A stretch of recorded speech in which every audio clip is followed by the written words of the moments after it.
স্বরাষ্ট্রমন্ত্রী তিনিতেও আসলে আমরা ভেবেছিলাম হয়তো এই মন্ত্রণালয়ে পরিবর্তন হবে, কারণ কিন্তু অলরেডি ব্যর্থ প্রমাণিত হয়েছেন। 180 দিনের এই ব্যর্থতার জন্য এই সরকারের উচিত ছিল, প্রধানমন্ত্রী তারেক রহমানের উচিত ছিল জনগণের কাছে ক্ষমা প্রার্থনা করা। সরকারের কাছে কোনো পরিকল্পনা নাই দেশ কিভাবে পরিচালনা করতে হয়, এবং তারা বিরোধী দলের কাছে পরিকল্পনা চাচ্ছে।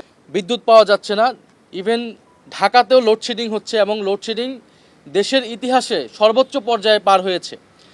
এবং জ্বালানি সংকট, গ্যাস সংকটও শুরু হয়েছে, গ্যাসের দাম বৃদ্ধি হয়েছে, সিলিন্ডারের দাম বৃদ্ধি হয়েছে, কারখানা বন্ধ হয়েছে, প্রায় কয়েকশো কারখানা সারা দেশে বন্ধ হচ্ছে।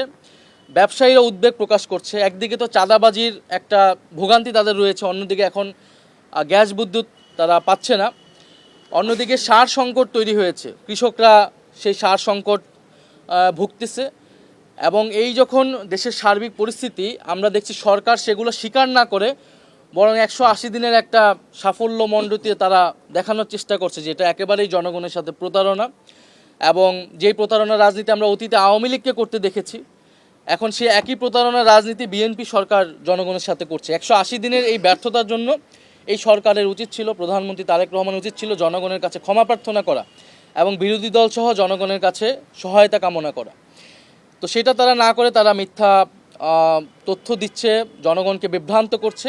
কিন্তু আপনারা সকলেই জানেন, আমরা যখনই জনগণের কাছে যাচ্ছি মানুষ তার ভোগান্তির কথা বলছে।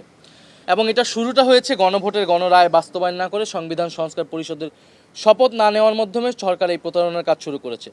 অন্যদিকে এই সরকার প্রধান জনাব তারেক রহমান তিনি দেশে এসে বলেছিলেন যে আই হ্যাভ এ প্ল্যান। ওনার একটা প্ল্যান রয়েছে, পরিকল্পনা রয়েছে, দেশকে তিনি স্থিতিশীল করতে পারবেন, অর্থনীতিকে স্থিতিশীল করতে পারবেন।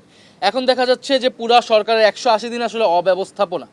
আপনার মন্ত্রী পরিষদ অল্প কয়েকদিনে, মাত্র 6 মাসে আবার পুনর্গঠিত করা লাগলো। তার মানে তাদের পরিকল্পনা এবং হোমওয়ার্ক যথাযথ ছিল না।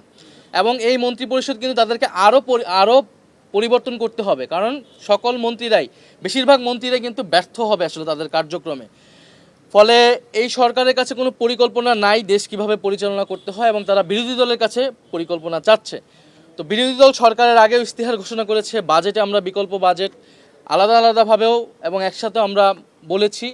জ্বালানি নিয়ে যে কমিটি হয়েছিল সংসদে, সেই কমিটিতে কিন্তু বিরোধী দল তার প্রস্তাবনাটা দিয়েছিল সম্মিলিতভাবে 11 দল হিসেবে, যদিও সেই কমিটিটাকেও ব্যর্থ করা হয়েছিল। পরবর্তীতে কমিটি কোনো কার্যকর করা হয়নি এবং এই রিপোর্টটা নিয়ে কোনো ধরনের আলোচনা হয়নি।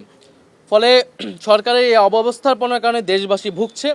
আমরা সরকারের প্রতি আহ্বান জানাবো যে গণভোটের গণরায় বাস্তবায়নের মাধ্যমে সরকারের যে কমিটমেন্ট জনগণের প্রতি, দেশের প্রতি, সেই কাজ শুরু করা উচিত।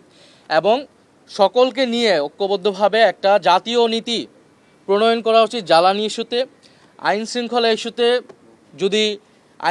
যদি স্বরাষ্ট্রমন্ত্রী তিনিতেও আসলে আমরা ভেবেছিলাম হয়তো এই মন্ত্রণালয়ে পরিবর্তন হবে, কারণ কিন্তু অলরেডি ব্যর্থ প্রমাণিত হয়েছেন। আইন শৃঙ্খলার পরিবেশ মোটেও উন্নতি হয় নাই।